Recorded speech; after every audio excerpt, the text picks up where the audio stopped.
अगर आप भी चाहते हैं कि आरसीएम म्यूजिक के वीडियो सबसे पहले आप तक पहुंचे, तो लाल बटन को दबा के चैनल को सब्सक्राइब जरूर करें और साथ में बेल आइकन को दबाना ना भूलें।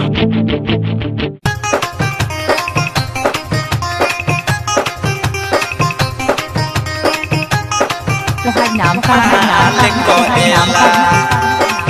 कुंदन सीख है राजा हमारा। Mobile number 76 32 87 04 85।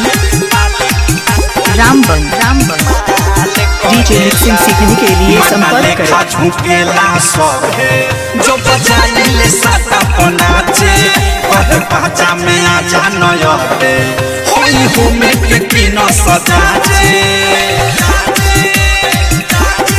माता लेखा झुकेला सब है।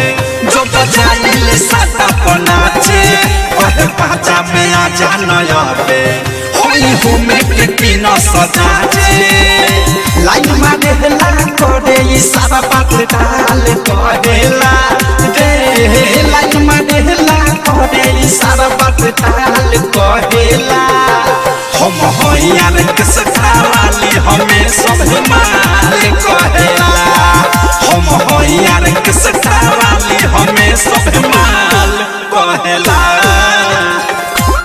तोहर नाम का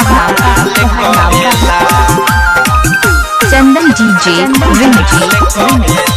रामबन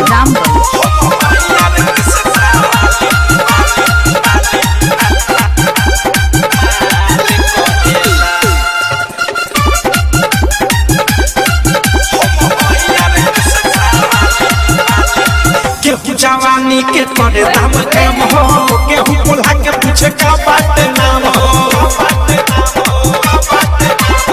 सिटी मारेला देखी जो बनिया कहमारे रौटी के पीछे आके मांगेला सनम बॉडी को चपके पहलू टमाटर हकाल कहेला ओ बॉडी को चपके पहलू टमाटर हकाल कहेला हम हो यार किस वाली हमें सब माल कहेला हम हो यार किस वाली हमें सब माल कहेला।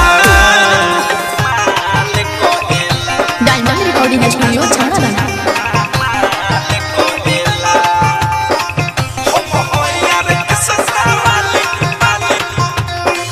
तोहर नाम का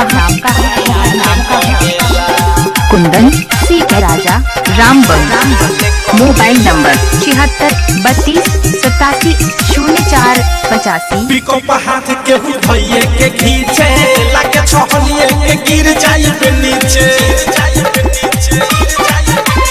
झक्का झूमर में कपो पर जाई महंगा डोरी जे टूट जाई खुल जाई लहंगा प्रेमियों मथे से संगे संगे बिकी विशाल कहेला कोई महा प्रेमियों मथे से अनुराग बिकी विशाल कहेला हम हो यार किस वाली हमें सब माल कहेला हम हो यार किस वाली हमें सब माल कहेला माता लेखा झुकेला सब है।